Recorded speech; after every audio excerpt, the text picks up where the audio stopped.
Dear students, today we are going to discuss about Born-Haber cycle, a very important cycle which is used to determine the lattice energy of an ionic solid. Now we know that what is lattice energy? Lattice energy is the energy released. It is denoted by U of suppose NaCl.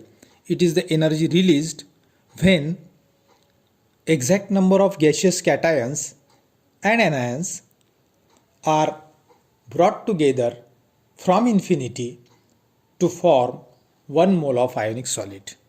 That we have to determine.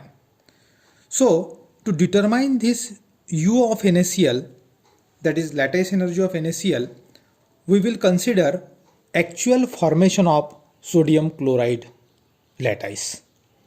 Now there are two processes, and that these two processes by which the sodium chloride will be formed are shown here in this cycle, which is called as Born-Haber cycle.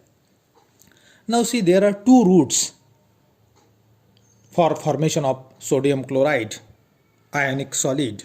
First route is that if, see here, NaS means sodium solid and half moles of Cl2 gas, they will directly get combined to form sodium chloride solid, and the heat of formation or the energy which is released in this process is shown by delta HF, and that is given here minus 414.2 kilojoule per mole.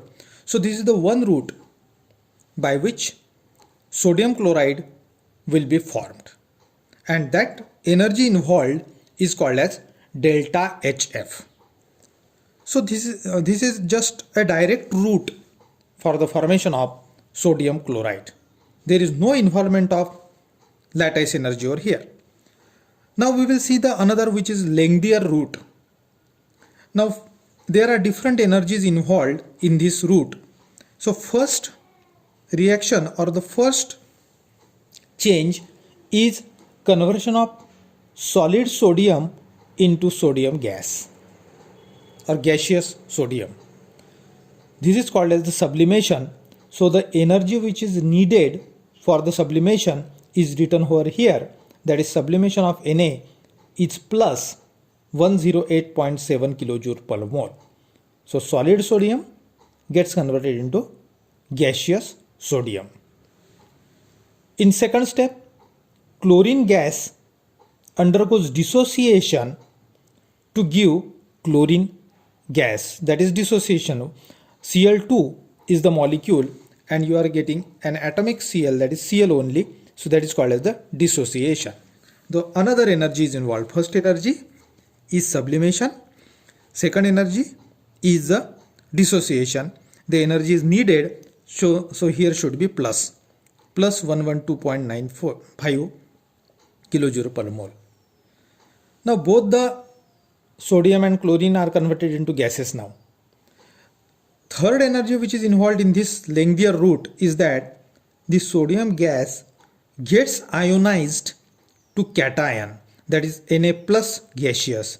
So ionization energy will be needed and it is again required, therefore it is plus 489.5 kilojoule per mole. So this is the third energy which is involved. So we are going step by step. Solid sodium converted into gaseous sodium, then cationic gaseous ion is formed of sodium. Chlorine gas, that is atomic chlorine in gaseous state, gets converted into Cl minus, that is anion. Electron affinity will be needed, so the energy which is released here is shown by minus 351.4 kilojoule per mole. Now we are getting here Na plus and Cl minus, and then these two will combine to form sodium chloride ionic solid. The energy which is released in this process is denoted by lattice energy U of NaCl. So by this route also NaCl is formed. By the direct route is also NaCl is formed, and these both routes are shown in this Born-Haber cycle. Now we have to calculate this. We have to determine lattice energy. Other all energies are known to us.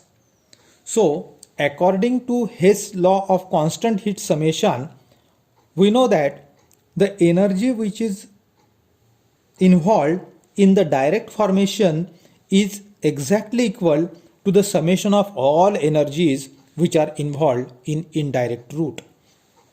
So you can write here that delta HF, that is heat of formation, will be equal to sublimation of Na plus half of dissociation of chlorine plus ionization of energy plus electron affinity of chlorine and plus lattice energy of NaCl.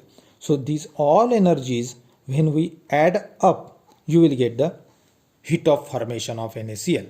So according to Hess law, both these energies are same. Now we will just put all the values.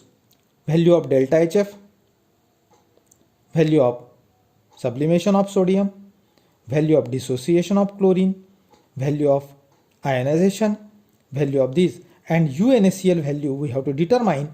Therefore it will be as it is, U of NaCl. And if you just calculate by transferring all these figures over here, you will find that lattice energy of NaCl will be equal to minus 773.95 kilojoule per mole. So this is nothing but the lattice energy of formation of sodium chloride ionic solid.